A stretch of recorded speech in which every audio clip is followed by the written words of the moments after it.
یہ ایک روایتی اجتماع ہوتا ہے جس میں قبیلے کے بزرگ اور نمائندے جمع ہو کر مسائل کے حل تلاش کرتے ہیں۔ جرگے کا مقصد معاشرے میں امن، عدل اور انصاف کو قائم کرنا ہوتا ہے۔ جرگے کا آغاز قدیم زمانے میں ہوا تھا جب پشتون قبیلے آزادانہ طور پر زندگی گزارتے تھے۔ جب ان کے درمیان اختلافات اور تنازعات پیدا ہوتے تھے تو ان اختلافات کو حل کرنے کے لیے جرگہ منعقد کیا جاتا تھا۔ جرگے کا فیصلہ ماننا تمام فریقوں پر لازم ہوتا تھا۔ جرگے کے نظام پشتون معاشرے میں مؤثر ثابت ہوا ہے۔ اس نظام کی وجہ سے پشتونوں کے درمیان پیدا ہونے والے تنازعات میں کمی آئی۔ اگر کوئی تنازع پیدا ہو بھی جاتا تو اس کا حل جرگے میں تلاش کر لیا جاتا۔ جرگے کے فیصلے عام طور پر انصاف پر مبنی ہوتے تھے، اس لیے جرگوں سے پشتون معاشرے میں امن اور استحکام قائم رہا۔ یہی وجہ ہے کہ آج بھی پشتون معاشرے میں جرگے کا نظام رائج ہے۔ پشتونوں کے درمیان ہونے والی کئی مسائل کا حل آج بھی جرگے ہی میں تلاش کیا جاتا ہے۔ جرگے کے فیصلے عام طور پر پشتونوں کی روایات اور قبیلے کے قوانین پر مبنی ہوتے ہیں، لیکن جس طرح پشتون روایات میں جرگے کو اہم تصور کیا جاتا ہے، پشتون اور روایات سے باہر جرگے کو ویسے ہی اہمیت حاصل نہیں۔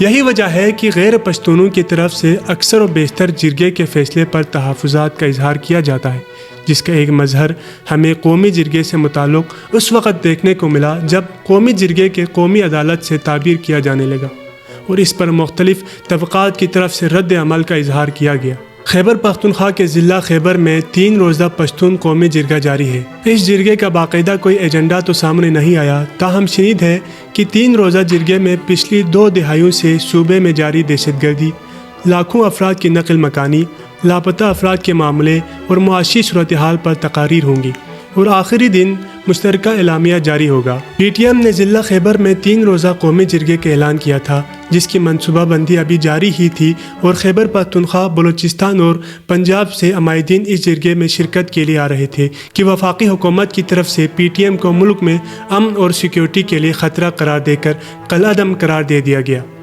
وزارت داخلہ کی جانب سے پی ٹی ایم پر پابندی کے نوٹیفیکیشن میں کہا گیا کہ 1997 کے انسداد دہشت گردی ایکٹ کے دفعہ 11B کے تحت پی ٹی ایم پر پابندی عائد کی جاتی ہے۔ وفاقی وزیر اطلاعات عطا اللہ تاڑڑ کا پی ٹی ایم پر پابندی کی وجوہات بتاتے ہوئے کہنا تھا کہ پی ٹی ایم نے قومی پرچم جلایا، بیرون ملک پاکستانی سفارتخانوں پر حملہ کیے اور یہ کہ انہیں بیرون ملک سے فنڈنگ کی جا رہی تھی۔ وزیر اطلاعات کے مطابق پی ٹی ایم کا کالعدم ٹی ٹی پی سے بھی تعلق ثابت ہوا ہے۔ پی ٹی ایم کے حملوں میں کالعدم ٹی ٹی پی کے لوگ بھی ساتھ دیتے ہیں۔ پی ٹی ایم نے اس پابندی کے خلاف پشتونوں کی ثقافت اور معاشرت میں جرگے کا مرکزی کردار ہے۔